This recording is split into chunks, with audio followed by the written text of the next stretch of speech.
এই যে ঘটনাটা ঘটেছে আমাদের প্রত্যেকটা শিখ সমাজের মধ্যে এই জিনিসটা এত একটা মনে লেগেছে, যেই নিয়ে আমরা সব শিখ ভাই আপনারা দেখছেন আজকে এখানে এসেছেন।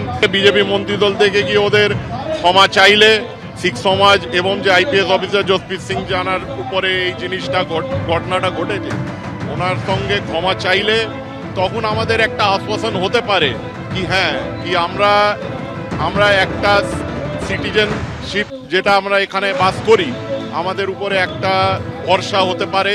গতকাল সন্দেশখালী যাওয়ার পথে এক আইপিএস অফিসারকে উদ্দেশ্য করে খলিস্তানি বলে আক্রমণ করা হয়েছে। এই অভিযোগ সামনে আসার পর তার প্রতিবাদে শিখ ধর্মাবলম্বীরা তাদের ধর্মীয় ভাবাবেগে আঘাত লেগেছে এই দাবিকে কেন্দ্র করে আজকে প্রতিবাদ মিছিল বের করেন। এমজি রোড থেকে শুরু করে একেবারে বিজেপির সদর দফতর পর্যন্ত মুরলীধর সেন লেন পর্যন্ত এই প্রতিবাদ মিছিল তারা করে। দেখতে পাচ্ছেন শিখ ধর্মাবলম্বীরা অবস্থান পর্যন্ত করেন একেবারে বিজেপির সদর দফতরের সামনে। মূল অভিযোগ তাদের এটাই, গতকাল এই খলিস্তানি মন্তব্য করে তাদের যে ধর্মীয় ভাবাবেগ তাতে আঘাত করা হয়েছে।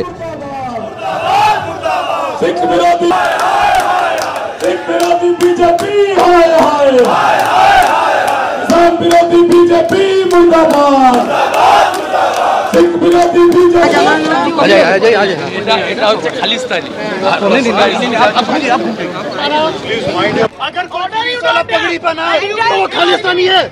ये आप लोग की होगा, ये आप लोग बोल रहे हैं, ये आपका लेवल है, ये आप लोग का लेवल है।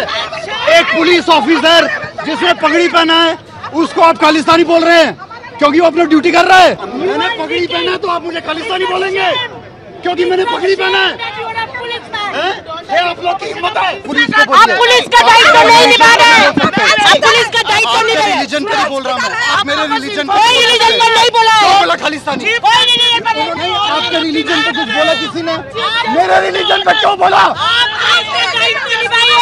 आप नहीं कर रहे हो। आप पुलिस का दायित्व निभाइए। आप चाटुकारी तो करते हैं, तोशामोदी करते हैं।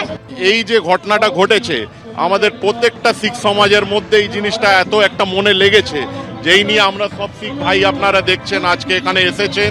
বিজেপি মন্ত্রী দল থেকে গিয়ে ওদের ক্ষমা চাইলে শিখ সমাজ এবং যে আইপিএস অফিসার জসপ্রীত সিং জানার উপরে এই জিনিসটা ঘটনাটা ঘটেছে, ওনার সঙ্গে ক্ষমা চাইলে তখন আমাদের একটা আশ্বাসন হতে পারে কি হ্যাঁ কি আমরা একটা সিটিজেনশিপ যেটা আমরা এখানে বাস করি আমাদের উপরে একটা ভরসা হতে পারে।